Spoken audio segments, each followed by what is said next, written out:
Hi, this is Zeb Portanova from Team Victus and VictusHealth.com. I wanted to thank everyone for listening. The theme of the Victus podcast is to live victorious. We have numerous friends, amateur athletes, professional athletes, world champion athletes, business leaders, CEOs, and public servants joining us on a regular basis and talking about the trials and successes they have had in their lives. Thank you for joining. Please visit VictusHealth.com for your healthcare needs and engage with us on Instagram and Facebook at Victus Health.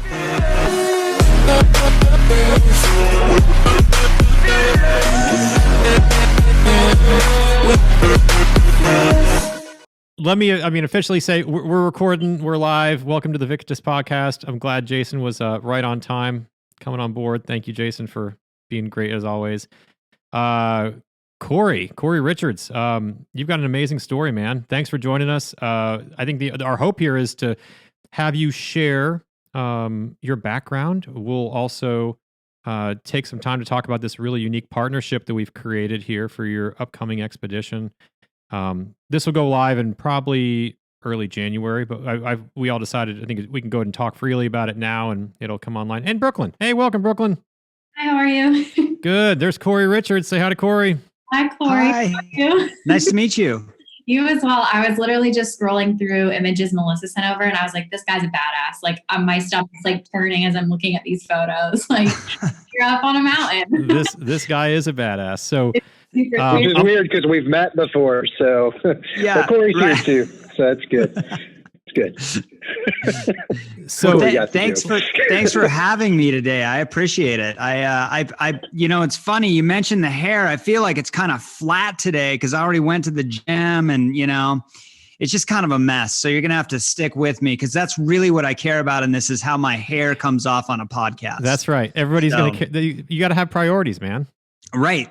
If I was present, I would demand that I get to touch it at least once. So it's probably good that I'm here and you're there. So that works out. Right. Are you a semi-professional podcaster? Look at this mic. I'm sorry, guys. I know I hop in and I have so many questions. Like, it's always the Jason Saunders show. Come on, Jason, just go for it, man. No, it's I've had a podcast before, so I've co-hosted a podcast before, so that's where this mic comes in, but it's more show than anything else. It's supposed to elevate my level of professionalism. All right, you got to walk everybody through what's going on in the background. You got a lot of art back there. Yeah. Well, okay. So first of all, that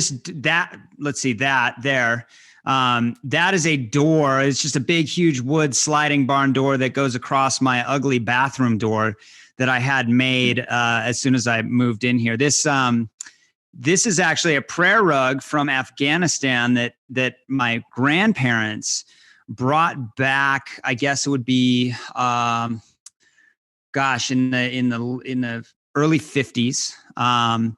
This is a traditional Tibetan Buddhist Thangka painting. That's actually, oddly enough, I hadn't even connected this dot. That's the medicine Buddha.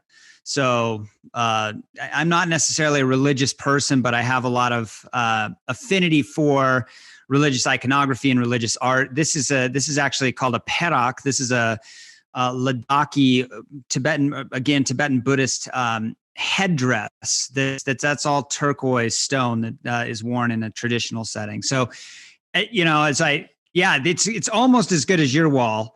And the ceiling, Before you ask, it's Casio, I believe. So we got a Casio wall clock, and thank you for noticing. It's a drop ceiling, which makes it easier to run electrical work. So it's efficient. Yeah. No, and I mean, I feel like it's the same kind of. We got the same vibe. Yeah. And I get it. I tried to match your energy. Is what I tried to do, and I failed miserably. Hey, so I got to go back to Cory. The one with the on your right, I think, called a taki. Is that what you called it? Yes, a perak. It's perak. Perak. Was that a gift, or did you purchase that, or how did you get that? It looks pretty serious. Well, the funny thing is the beauty, like, Yeah. My job one of my jobs for National Geographic, as a photographer, I've had the opportunity to travel to a lot of really amazing places. And one of the places that I went was Ladakh. And Ladakh is in a highly contested region on the northern border of India, where it borders China, and a piece of Pakistan, that area anyway. So there's a lot of military activity up there, and Ladakh has been sort of it's not off limits. I mean, people have visited there for a long time, but it's just been locked away. And so there's a lot of, I think, to great benefit, there's a tremendous amount of cultural preservation that's taken place there. And I was shooting a job there, and these headdresses it's an area that's known for these headdresses, and I happened upon one and brought it home with me. So I actually bought it, I purchased it. And which of course brings up a whole host of other issues, but yeah, that was something that I brought home. And I try to do that from every assignment that I go on, is bring home something that's special to that region, that's representative of that place. So it's awesome. So, all right. So for people who are going to be listening, you're obviously getting a sense that Cory Richards is a tremendously well-traveled, very smart guy. So as part of background for folks who don't know, Cory is a National Geographic photographer. If you go to any of his social media, it's at Cory Richards. It's just as simple as that, right? Yep. All of your social media is just filled with some of the most amazing photography you will probably ever see. But Cory is a world-class extreme alpinist, mountain climber, who's been up to the top of Everest not just once but twice. I think the second time you went, you did not even use oxygen. You went all the way up. And I'm not sure how much Sherpa support you had. We want to hear all those stories too. But we got connected through, ironically, showing up at a Train with Rich Froning event in Cookeville, Tennessee for CrossFit. And you were close friends with the new CrossFit owner, Eric Rosa. Jason Saunders was actually there. He and I were, fumbling around very poorly, like either dead fish or whales would probably be more appropriate to our description. Fittest guys in the room. Yeah, and we were shaving reps and having fun and drinking beer the whole time. And Cory shows up and he's like, yeah, he downplays who he is. We start talking to him, and next thing you know, it's like this guy's not just climbing some of the most extreme mountains in the world, but he's about to go up and tried last year and got stuck because of weather, couldn't make it, but is going to go climb Everest on a never before climbed route, without any support and without oxygen. I mean, the stuff you're doing is awesome, man. So let's go back to the beginning, if you wouldn't mind, and tell people who you are and how you got into these sorts of extreme sports. And eventually, I'd love to hear share the story about the really harrowing situation in the avalanche that you got through. I mean, just walk everybody through this stuff, because they want to hear from you directly, and then we can talk about our Victus partnership going forward too. Yeah, well, first of all, I really want to say thanks again for having me, and it's really a huge honor to be a part of the Victus team, and coming on board at this moment in my life is, I don't think I can overstate the importance, and I'm excited again, like you said, to talk about all of that and that partnership. But to back up, to give people a little background, I'll give you sort of the abridged version. I grew up in Salt Lake City, Utah. That's where I was born. And my parents were both very avid outdoors people. So my dad was on the ski patrol at Alta for 30 years. My mom was actually, she was a big climber before she met my dad, and she had worked up at Lake O'Hara in the Canadian Rockies. And so there was this background of outdoor pursuit and outdoor sport. We were not necessarily a family we tried soccer, we tried basketball, we did all those things because I think, like, for my parents, it felt like that was the right thing to do growing up in the 80s in Salt Lake City, is to put your kids in those sports. And it was immediately apparent that I had terrible hand-eye coordination. And so none of that was going to work. Okay. No, it was more that we just, on the weekends, my parents wanted to go skiing and they wanted to go backpacking, they wanted to go climbing. So, that's what we ended up doing, and in exchange for soccer and the more sort of mainstream sports that we put our kids in. And what ended up happening was, we started skiing when we were 2, my brother and I. I started climbing when I was 5. Wow. And it just sort of evolved from there. And my brother gravitated much more heavily towards big mountain skiing. So, if anybody's watched videos of those people skiing those incredible fluted faces in Alaska, that was my brother's trajectory early on. Wow.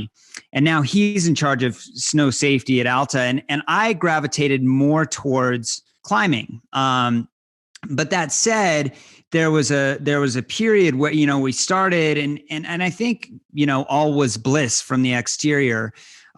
Internally, our family had a horrific adolescence with my brother and I, where both of us suffered from pretty severe depression, and that was, we found ways, obviously, as teenagers do, to self-medicate and distract. And so there were some years where both of us were in a lot of trouble. I went to high school 2 years early, as did my brother. Both of us were, I say we were smart people. I'm not sure that's still true anymore, but I went to high school 2 years early, and I ended up dropping out of high school during the latter part of my freshman year. I'd been to West High School, then I moved to Judge, which was a private high school. And then I ended up back, they sort of kicked me out, and I ended up back at a public school called East High School. And, do you mind? And then can I go back and ask a clarifying question? So like you skipped 2 grades to get to high school? Was you were just that far accelerated in your education, or I'm just trying to get a little more context around that. So we had a program in Salt Lake City called the Extended Learning Program, and it was for gifted kids. And essentially what it was it took high scoring, and I don't want to say high IQ. I don't know if that's actually accurate. It just took accelerated kids and put them in high school as a group when they were in 7th grade. So I was 12 years old when I ended up at West High School, which was coincidentally where my dad taught math. And it's not quite like skipping grades where they just take you and put you in all 9th grade classes. Really what it was a mix of, okay, here's 60 bright children, and we are going to integrate them into high school 2 years early, and they will have some classes that are separate. And that was sort of an attempt to keep some sort of social distinction between, high school students and middle school students. But then we were integrated into other classes like math and science classes that were further along. So AP classes, advanced placement classes, right? So if we were really good at math, we'd be taking math with sometimes seniors. And the problem with that is, and I think it was a good attempt because like I said, it wasn't just straight skipping grades. It was trying to keep some sort of social structure around kids who weren't necessarily ready socially to be in that setting. Right. Which I think was problematic overall for me. But what ended up happening is you're sort of introduced to social pressures and stresses that you wouldn't otherwise have as a 12-year-old, right? No doubt, right? I mean, you're getting thrown in with, I can only look back, when I was in 7th grade, if I was hanging out with all freshmen in high school, right, that wouldn't have been good for me. Right. Yeah, it wasn't good for me at all. And because, and also I mean, again, we're unpacking a lot of things here, but I think it does all play into the narrative and the story of athletics later on, and certainly the pursuits that I've chosen. But, the relationship with my brother at the time was really, really tumultuous and quite violent. And there was a lot of emotional abuse and a lot of physical abuse. Granted, brothers fight, that's pretty normal. This sort of exceeded what was normal. And by virtue of that, I was very invested in the validation that would come from my older brother. So it's one of those things where the person that spits on you the most, you want their validation the most. That's and right. That is sort of a conundrum of the human condition. But because he was 2 years older and had gone through this program, I immediately gravitated towards that crowd. And so I wanted, because I thought that, okay, if I can align myself with a slightly older crowd, then my older brother will give me his stamp of approval. And all that did was put me in social situations that I wasn't ready for, drugs, alcohol, all of that. And quite frankly, that was just more stimulating and more exciting than math and science. Drugs and alcohol are way more exciting, and partying is way more exciting than social studies when you're in 7th grade. Yeah. And a social compass that I hadn't really developed yet, that was my magnetic north. How could I escape sort of that tumultuousness of my household, gain validation from my brother and others? Well, the easiest way was just to go off the rails and go hang out with the older kids and do the dumber stuff. So, wow. So how's your relationship? If you don't, and you don't have to answer any of this stuff, right? How's your relationship with your brother now? It's interesting. I mean, I'm 39 now. So I'm a little bit older in terms of, professional athlete, but this is sort of where we gain our most. This is where we are best in terms of endurance. So the reason I bring that up is I'm 39. I'm turning 40 this year. He's almost 42. And just now are we starting to have a dialogue that feels connected, loving, caring, compassionate, all of those things. The reason I point that out is I never would have anticipated that. And it's interesting that it's taken to truly midlife for us to start to repair the damage that was done in the first 15 years of life. Yeah. Right. So I guess I say that for the benefit of anybody who's listening out there thinking about their own relationships. This stuff can and oftentimes does sort itself out.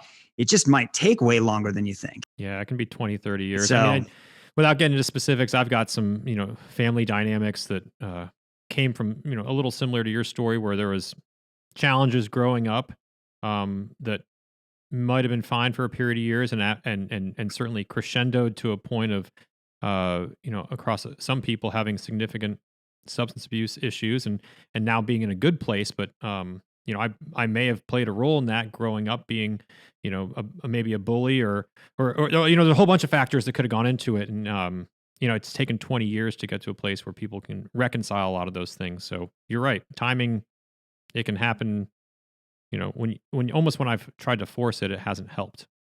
Right. So it's had to take its own natural course. And it feels sometimes like, especially with substance abuse and things like that, which I've had my history with by virtue of this pathway, we so often we want a resolution quickly, but things like developmental trauma that lead to this kind of behavior, they don't resolve quickly. There isn't a silver bullet, and quite frankly, a lot of times, at least in my experience, what happens is the burden becomes so overbearing that at some point it's almost like, you know what, I just can't carry this anymore. I don't want to carry resentment. I don't want to carry pain. So I'm going to extend myself, and however that comes back, that's okay. Yeah, that's right. You're only in control of your reaction and how you put yourself out there at the same time. So look, this is some pretty deep stuff. Yeah, we went right in. Let's go back. You're in high school. You have to leave high school. You are at this point pretty active in outdoors. Or you're climbing mountains. What's your love for the outdoors like at this point in your life? Well, so up to that point, up to sort of 14 years old, I was kind of forced, for better or worse, to go and be outside with my parents. And at that point, when there was this sort of splintering of the family, I got put in treatment. I got put in rehab for 8 months. All of that love for the outdoors, I guess the love didn't vanish, but the engagement vanished. Yeah. And it was really about, I guess it was 4 or 5 years where I didn't do anything. And I went, and it was, I think, really pivotal years where I could have been developing as an athlete, where most people are developing as athletes, that I wasn't. And it wasn't until I was 18 years old that I had been sort of homeless. I had dropped out. I had run away from rehab. I had done all the stuff, and I'd been on the streets for, I mean, usually I was sort of taken off the streets by friends. But there were times when I was sort of drifting and squatting. And I was, I think, 18 years old, and I had ended up sort of moving up to Seattle and living with my aunt and uncle. And my uncle was adamant. He said, it's fine if you live with us, but you have to have a job. So I got, and this is typical, rather than having one job, I got 3 jobs. And he took half my paycheck, half of every paycheck I got, and he just put it away. And I didn't know, I thought I was sort of just paying rent. Right. And what he was doing was he was saving money for me. And he said, I want you to imagine something that something that you want to do.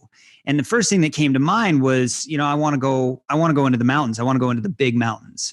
I want to go on an expedition. And because of my parents' community that they had been friends with, I had access to those people. And so when I was 18, he gave me that money back that I had saved when I was living with them.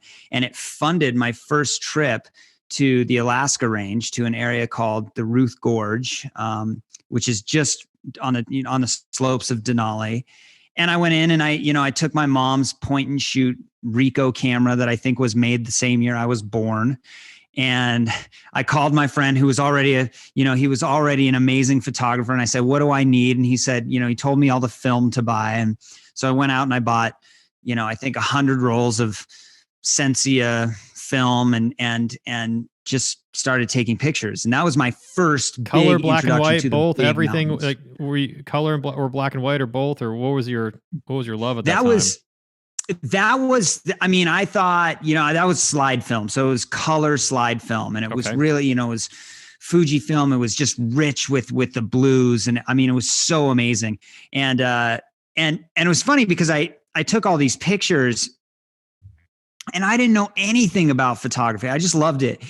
And I got back and I developed it, and they all had the date and timestamp like burned into the corner of the slide, which it's funny. I still have that film, and a year later when I started submitting film to potential, sponsors or people who would buy this stuff, I remember Jane Sievert, she was the photo editor at Patagonia, and she sent this note back and was like, thank you for your submission.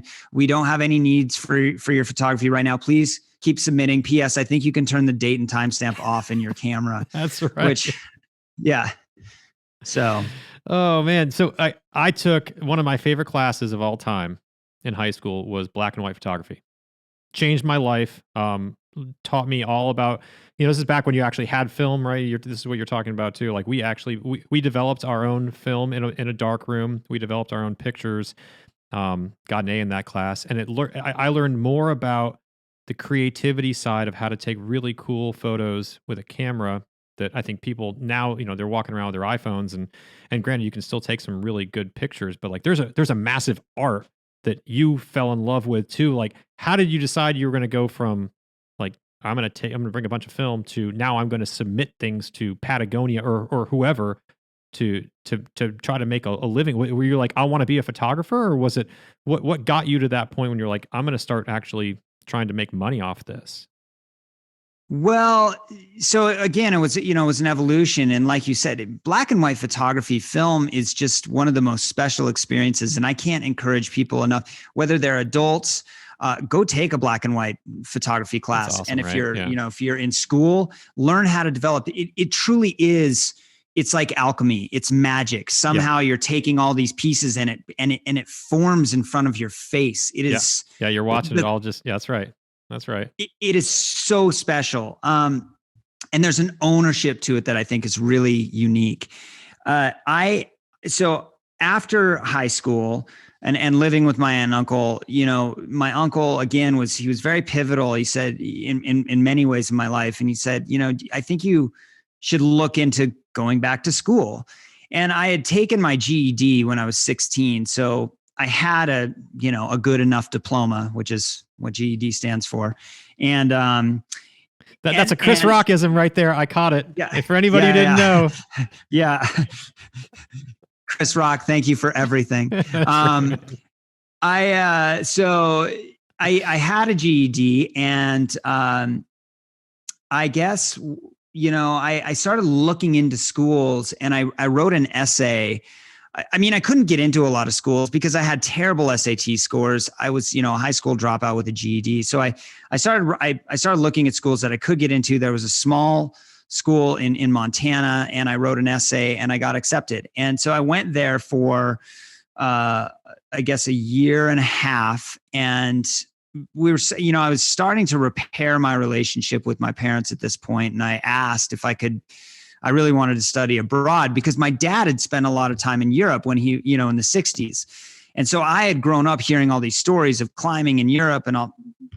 And so I asked if I could go, and they said they would help me with that. So I ended up going to school in Salzburg, Austria for 2 semesters. And it was there that I met a guy named Andrew Phelps, who was an American teaching at the school I was at, teaching photography. And I took what I had. I had been on 3 trips by then. I'd saved up and gone to Peru. I'd climbed Denali, and I'd gone on that first expedition to the Ruth Gorge. And he looked at my work, and to this day, I seriously don't know what he saw.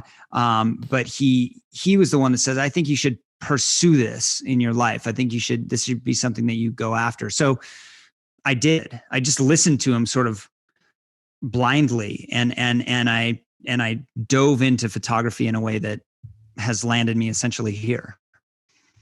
So, I mean, lots happened. How did you go from, how did National Geographic enter the picture, right? Can you walk us through the story? Because that is, people would say that is probably one of the most prestigious, if not the most prestigious place you can be taking photographs for. Like, how did you get involved with them?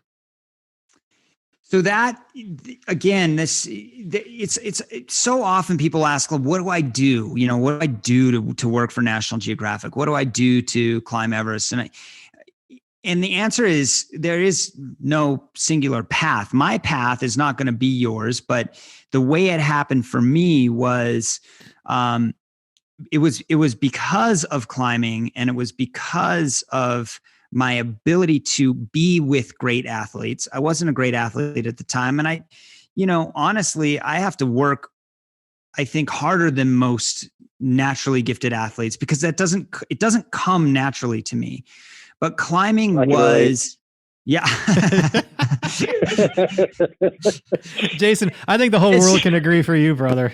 It just doesn't, we could talk about that more later, but so basically what I was good at was being in position with great athletes in the climbing realm.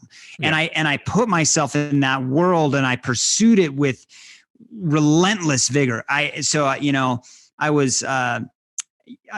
dropped out of college too.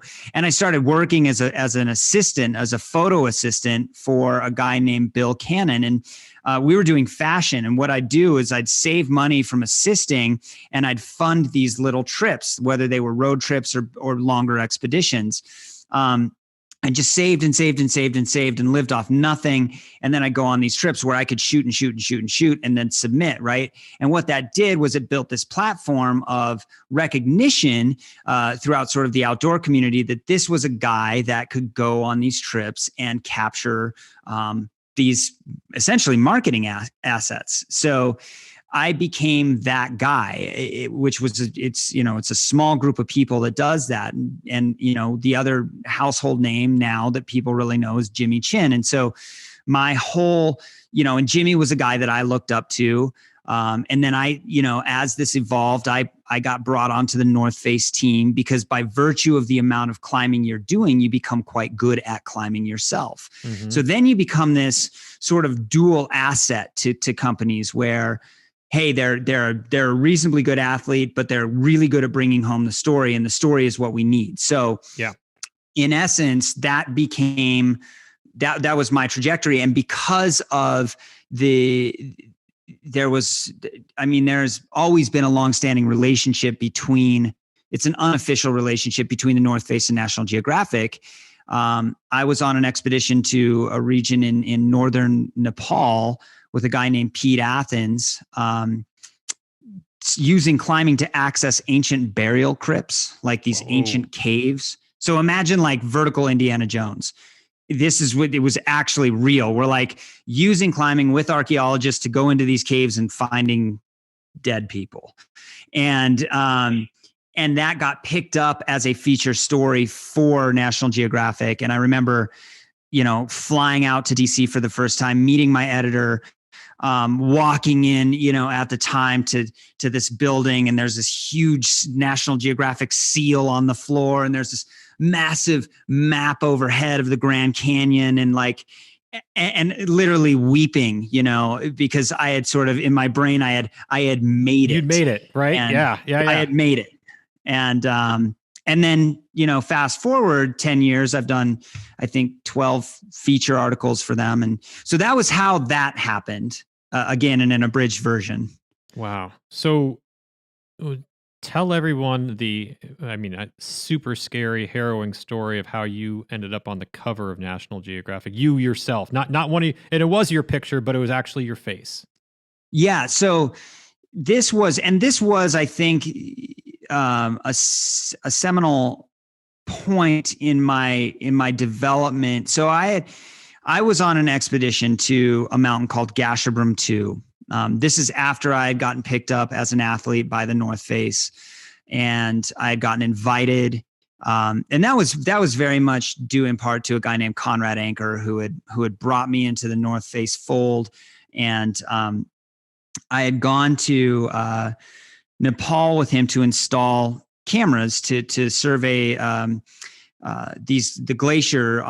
It's called the Khumbu Icefall on Mount Everest for this thing called the Extreme Ice Survey to look at glacial deflation in the Himalaya. And while I was there, I had climbed the fourth highest mountain in the world called Lhotse. And a guy named Simone Moro he was there. He noticed this. And what year is this roughly, Cory? This is 2010. So Simone noticed this. He was also on the North Face team, and he's prolific winter Himalayan climber. And he approached me later. I think I was 29. I guess I was 28 when he asked me, 29 when we went. He said, hey, we're going to try and do the first winter ascent of a mountain called Gasherbrum 2 in Pakistan. And Simone was a hero of mine at this point. He was like, sort of a demigod in a way, because he was this incredible Himalayan climber. And really before he even finished telling me what he was asking, I said yes. And I didn't know what the fuck I was getting into. I was not ready. I didn't have the experience. I wasn't good enough, and none of that, and so I was like, yeah, sure. Gasherbrum 2, that sounds great. So come to find out, and this is after the expedition, over 26 years, 16 expeditions had gone to the Karakoram Himalaya, which are in Pakistan, northern Pakistan, and tried to climb one of the 8,000 meter peaks there. And every team had failed. I had no idea that had transpired. Wow. So I was like, sure. Yeah. I mean, how hard can it be? It can be very, very hard, apparently. So we went, and it was just three of us. It was Simone, Dennis, and myself. And we climbing on Gasherbrum 2, which is the 13th highest mountain in the world. And on February 2nd, it's almost exactly 10 years ago, we summited, and we summited in a weather window that was about 12 hours. To give people an idea of how cold people always ask how cold it was in the tent at night with three of us out of the wind, all of us, packed in there, the three of us, it was minus 51. So video, you guys are covered in frost. You look like you just want to end it all. It's like chilling watching that video. It's crazy. It's terrible. I mean, these kinds of pursuits are not that they're they're type 10 fun, they're so removed from fun, but there is something, I think, there's something igniting about it and illuminating about these kinds of sport. I mean, it's similar to doing a really hard CrossFit workout. It's just a different kind of hate. But and you could really die. Anyway, very, very, very and you different. could really die. Well, yeah, I mean, if you push yourself hard enough, I guess you could make your heart explode. But Jason and I wouldn't know about that. Don't worry. Hey, when I do CrossFit, there's always the real life risk of me dying, so I can relate. So I think on summit day I'm guessing it was minus 60 ambient temperature, and with wind chill, it's probably closer to minus 80. We started descending. A storm hit the mountain on February 4th, moving from Camp 1 back to base camp. You move across, you're walking down a glacier at that point, but you're in a sort of a trough between Gasherbrum 1 and Gasherbrum 5 and 6, and these massive mountains. And all this new snow and wind had accumulated on G5, I think it was. And we were walking down, we had just left the tent, and, the snow was sort of to our waist. We're breaking trail through it. And there was an avalanche that came off one of the slopes and hit all three of us and nearly killed us. It threw us across 500 feet of flat ground. So it was in what's called the deposit zone or the depot zone, and across several crevasses, and we were all tied together. And how long how long are you being swept by this snow for when it happened? I mean, I don't know if you've ever heard of time dilation. Sure.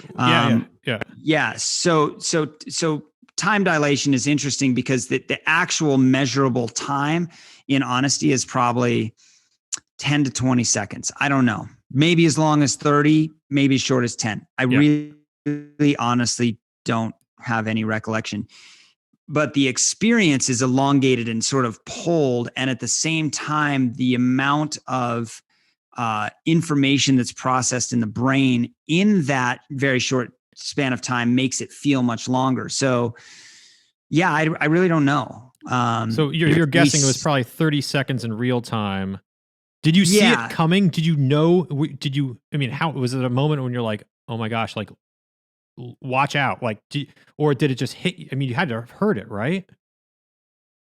Yeah, no, they're quite loud. We heard it, right. And we had noticed other avalanches coming off of that slope, so we knew we were in a dangerous place. And that's just part and parcel of this sport, is that you have to, in order to access, usually it's accessing places, that you're in the most dangerous positions.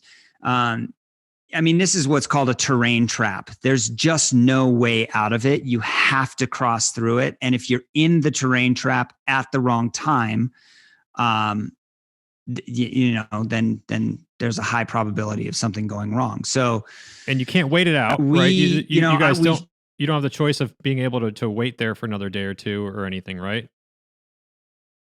Well, it's random because we were out of food. We needed to get down. We had all been to 8,000 meters without oxygen at this point. And so could we have waited another? I mean, if you think about it this way, had we left the tent 20 minutes later, the thing would have come in front of us and we wouldn't have gotten hit. Had we, you see what I mean? Like, so, or 20 minutes earlier, same thing. So we knew it was coming because you hear it, and then you see there was a low cloud layer, and then you see the massive wind blast coming towards you and the snow wall, and then it hits you, and it's very chaotic. It's very loud. It's tumultuous. It's upsetting. I mean, you think you're going to die. Absolutely. And rightfully, we really should have died. And then, we stopped, and I remember very distinctly being, one, angry in the experience that I was dying, and two, when we stopped, just being, my first thought was this very pragmatic sort of, well, Simone and Dennis are dead, and now I have to get down by myself. And I'm so happy they weren't, because so I started kind of like wriggling and trying to get out of the snow. My head was above the surface of the snow. And then I heard Simone, and he had managed, I think he was buried up to his waist. He had gotten out, and he was trying to dig me out. And again, I don't know how much time actually elapsed. I have no idea. And the long and the short of it was all three of us survived. All three of us ended up pretty much on the surface. And as soon as we were like, I was like, fuck this. I'm not walking close to that wall again. And so I started heading out into the middle of the glacier, and it was less than 5 minutes after fully like getting out of the avalanche and collecting ourselves. I was going out and trying to find a path, and I broke through a snow bridge across a crevasse and fell probably 6 or 7 meters into into this massive crevasse. You're just falling into blackness, and then you're just hanging there. And I remember absolutely losing my shit. Because at that point, what else? I mean, you're exhausted. You just about nearly died, and now you're hanging suspended, and it was terrible. So, and then I think the point of this was as we were sort of coming out of this experience, I turned the camera on myself, and I took a photograph, a selfie, and I have ice all encrusted in my beard, and my face is very swollen. And I took that, and several years, I guess it was a year later, it was on the cover of National Geographic. And that was a selfie before there were really, I mean, selfies weren't even really that much of a thing, because the cameras hadn't, the iPhones hadn't evolved that much at the time. Really, when did that stupid song come out that everybody, let me take a selfie by the Chainsmokers or whoever, right? It just wasn't common nomenclature. So you were like, I'm going to take a picture. I mean, did you know you were safe when you took that photo? Did you know you were like, were you in the clear at that point, or were you still in the thick of it, and like your life was possibly still in danger? I mean, we were not in the clear, but we were more clear. We had come out, we had gone down a little bit. Right after the avalanche, I turned the video on, and I literally wept. And there's footage of that in a short film that we made called Cold. That's what Brooklyn's referencing. Yeah. Yeah. And then later, it wasn't too much later, but it was, maybe an hour, some time had passed. The story goes, I turned the camera on myself immediately. And it was actually a little bit later where I took the selfie. And you can tell because there's more ice, sort of frozen to my beard and whatnot. We weren't out of it by that point, but there was certainly a sense of something was, the haunting had begun. But we were still a little bit away from base camp. Wow. All right. So, hey, we got 15 minutes left, and I think, can we share your next expedition and why you want to go up this unique, never before chartered path up Everest all the way to the top? Like, what got you excited about this sort of never before done experience?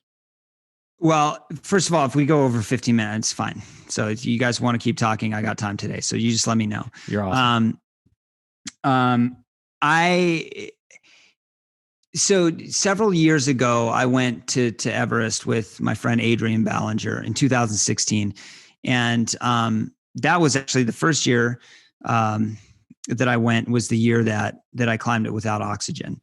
The second year I went back to support him, and I put on oxygen, I guess, really about 100 meters or so below the summit in vertical distance. And while we were there the second year, another guy that was helping support Adrian in his attempt, his name's Topo, Esteban Mena. And he's an Ecuadorian climber, and he and I were in advanced base camp, and basically splitting the northeast face. As you look up from advanced base camp on the Tibetan side, there is a couloir. There's a very distinct gash that bisects the face. And we were talking, and I mentioned to him, God, I would love to try and do a new route on Everest. And we were talking, we just kept looking at it, and it was one of those organic conversations that we spoke of it more and more and more, and until finally that idea crystallized in our brain that was actually something that we wanted to try together. And so we went in 2019 to try to climb this new route. And when I say a new route, for people that don't know, there are a handful of established routes on Everest. There are two routes that get climbed most frequently, one from the Nepal side, one from the Tibetan side. So one from the south in Nepal, one from the north in Tibet. And we were climbing from the Tibetan side. The other routes on Everest that have been climbed and established usually get climbed one time and then never revisited. That's just the way it happens. Climbing a new route, something that's never ever been climbed by anybody before, presents a huge host of different challenges.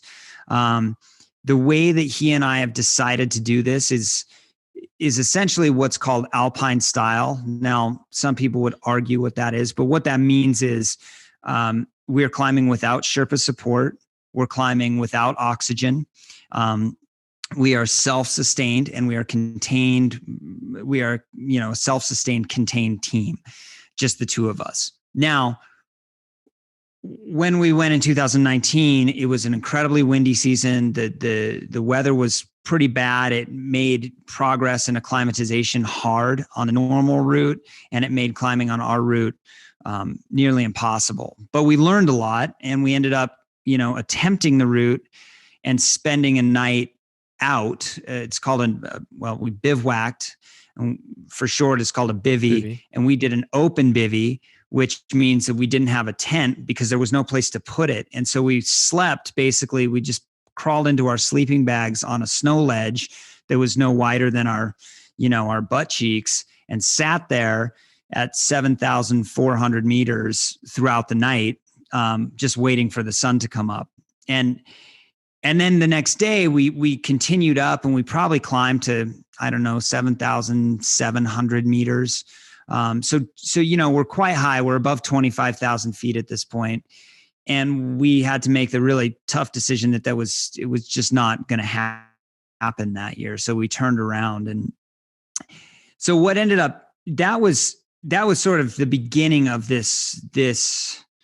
I've been thinking about this route since 2016, since I first saw it. So it's been a 4-year journey to get to this point. We've tried it once. We came down pretty defeated and pretty beat up after that, and made the decision that we wanted to go back. And I really had to sort of address what my weaknesses were in terms of fitness. I had spent all of my time doing volume training. So lots of low intensity endurance work. And when I really looked at where I had no strength, was basically in strength. And as such, I turned into CrossFit. Had you not because I wanted to be a games athlete. You hadn't done any CrossFit before? I had done nothing. Nothing. Wow. Before that weekend? Yeah, no, not before the weekend. Not before the weekend we met, but because I hadn't. Yeah, but basically, yes. So what happened was, here in Boulder, we have several CrossFit gyms. Obviously, Boulder's an epicenter for fitness, and I started going to this gym called Sanitas, and it so happens that it's owned by Eric Rosa and Melissa Rosa, his ex-wife. They co-own it. And I didn't know who Eric Rosa was at the time. I just started going to the gym. I met my current coach, Dwight, there, who's a former triathlete. And basically we came up with, we sort of started integrating this, the endurance and volume training that I was doing into CrossFit as well, or integrating CrossFit style training into that. And immediately I saw gains that I had never never seen, no matter how long I had trained doing the other stuff. So just adding that in and mixing it up, I started to see gains immediately.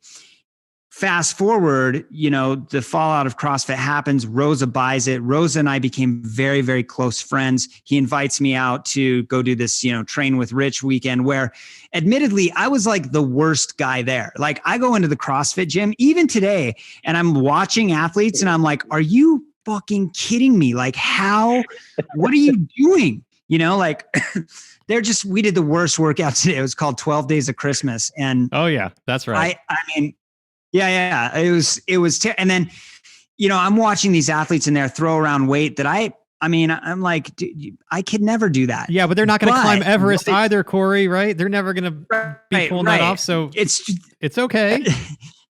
But that's the thing. Like, as an athlete, you're like, dude, I got to be the best at everything. And then you realize, and there's something that's so beautiful about CrossFit and the community, is that it is humbling.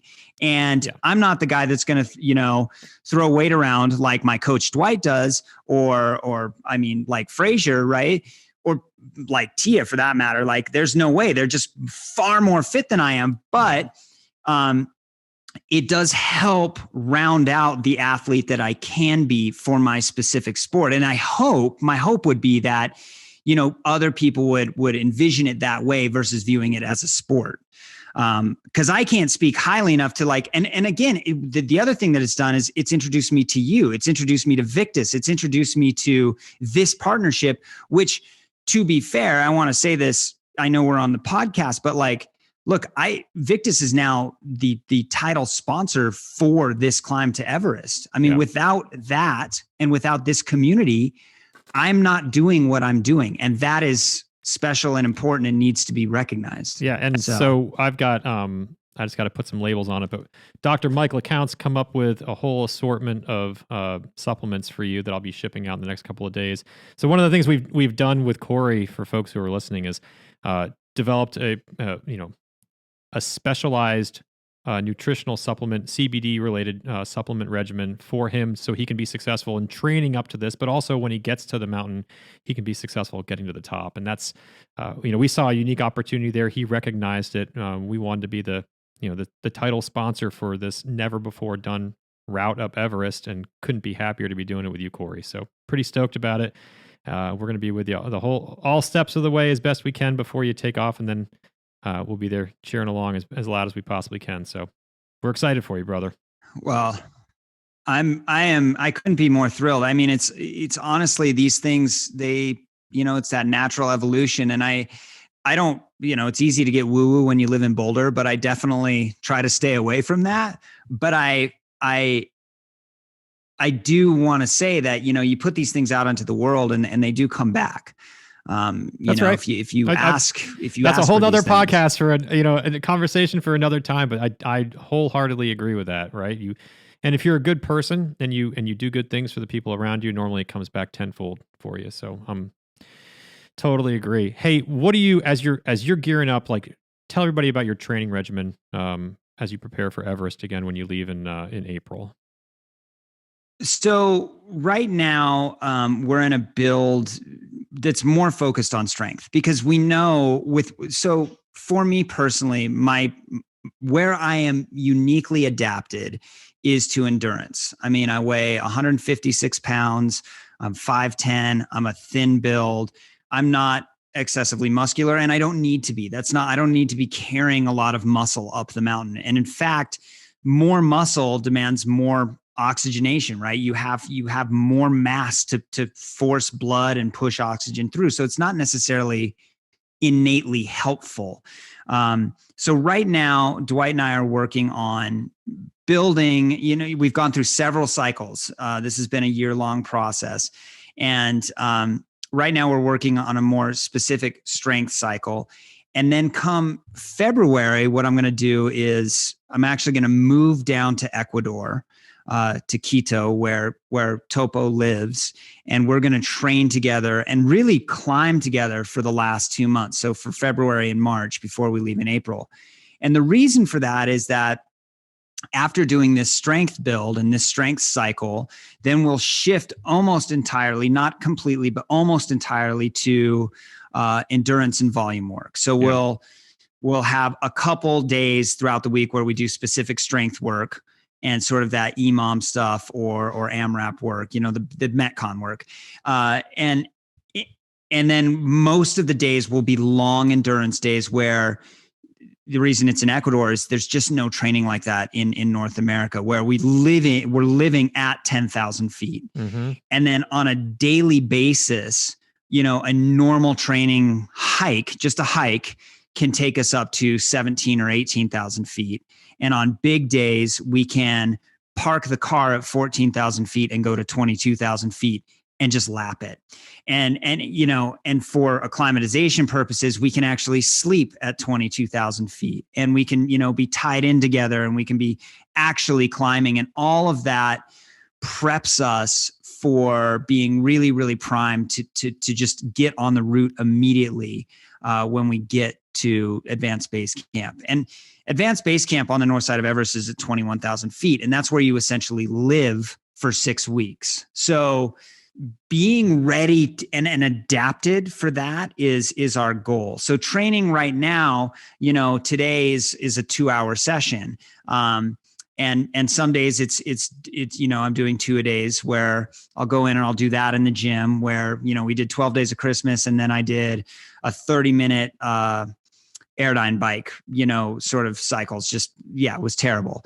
And then like this afternoon, just for zone 2 work, maybe I'll go for an hour or an hour and a half run where I literally do not let my heart rate go above 145, and that's just to maintain the stimulus and maintain the zone 2 work and it's sort of that volume training, so that I'm not losing any gains that I've made there. And then 1 or 2 days a week right now, I'll go out and do sort of a 3.5 to really an 8-hour volume day. Jeez. Which is focused more on climbing. So yeah. All right. Come on, team. I've been yapping the whole time hearing Cory's story. What questions do we have for him as he's preparing for this amazing experience? Just looking through all of your documentation of the climbs that you've been on, I just kind of start to wonder, what did your beginner courses look like as a kid? Like, they didn't just throw you in the deep end, right? Like, you started somewhere. So like, you didn't start, just like ice climbing right off the bat. Like, that looks terrifying, but like, how do you transition into the things like that? Like, it's just wild.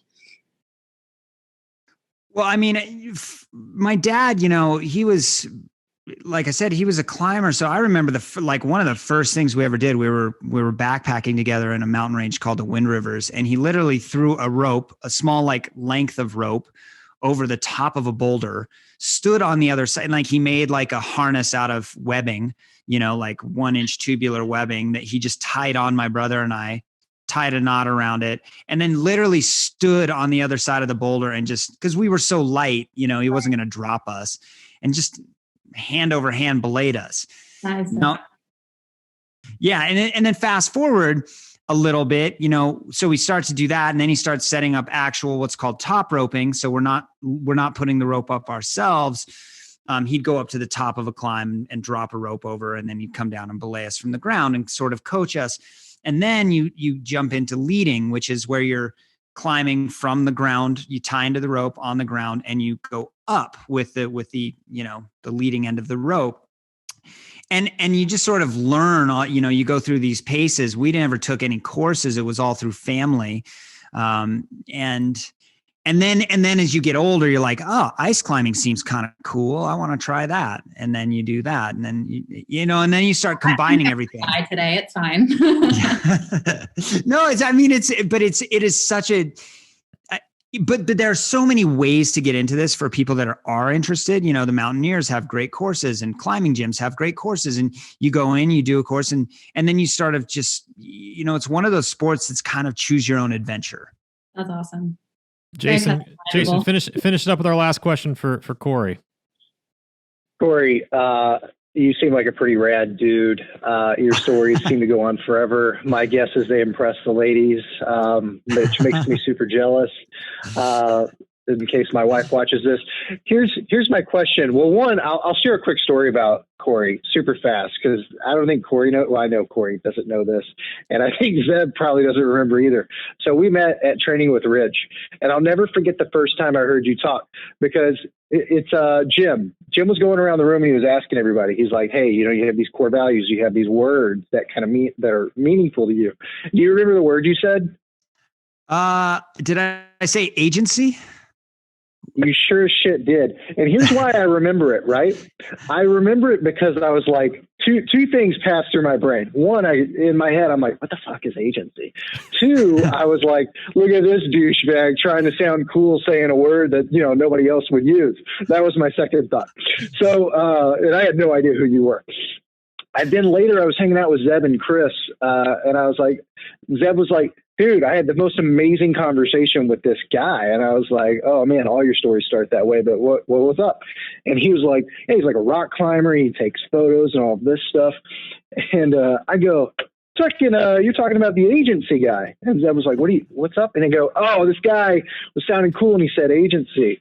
And then Zeb was like, oh, you mean like ownership? And I was like, yeah, no, it actually is a great word for what we were talking about. I share all of that to say this. You ever have those stories in your brain that just kind of linger and you think about them more often than you should?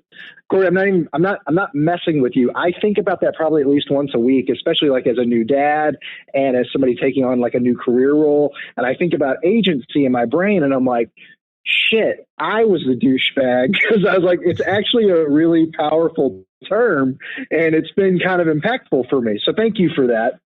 And then my last question, because I'll just be mad if I don't ask, -80 degrees, how do you pee outside? That's a great question. I like it. Well, first of all, regarding agency, I can be douchey. Let's be honest. I mean, that's a fair assessment. I can be a total douchebag. That was my a-hole take. That's not you at all. No, I mean, I own it. But I appreciate that. I mean, agency is one of those words that I think is underutilized because it really is just ownership, right? And it's take rad. responsibility. It's on you. Yeah. That's right. Yeah. And as far as peeing goes, and going to the bathroom, everybody wants to know this. And I'm going to make a really bad joke, and I hope it doesn't get cut, but you know, it can if it does. But no. I'll just say, trust me. After the last guy we had on here talking about how he met Marilyn Manson and Marilyn Manson's girlfriend, there's really nothing you can say that's going to get cut. Good. And I'll just say it's hard to get 3.5 inches of flesh through 6 inches of clothing, and oftentimes it doesn't end well. So you know, it's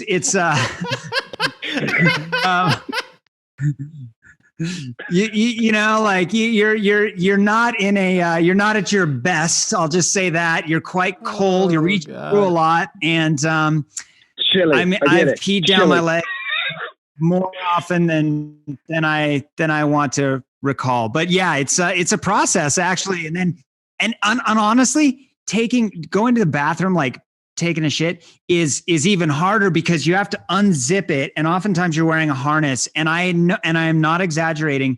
Oftentimes people in their sort of delirium, they'll take down their down suit rather than just unzipping the moon door. And this happens at least once a season. Somebody will actually shit in their down hood, put their whole suit back on, put the hood on, and that's it happens every season.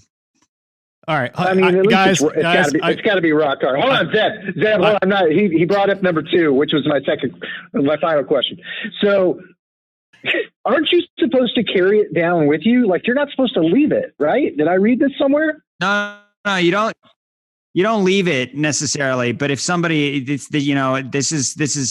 we actually use these bags that are actually from NASA, and they have a solution in them, or like, I forget what it is, but it basically dries it out and makes it not smell. And then you seal the bag and you carry it down. But oftentimes people don't do that. And they'll, they can make a real mess of themselves and the mountain. So, man. I'm really sorry to end what was probably one of our coolest ones with shit talk. So no, this is, I mean, look, I think this is one of the most amazing things.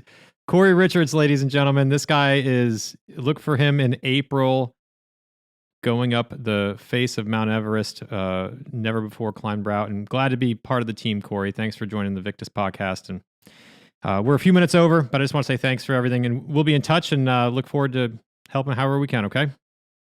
Thanks, guys. I really appreciate it. Thanks for having me. Let's do it again. You got it, brother.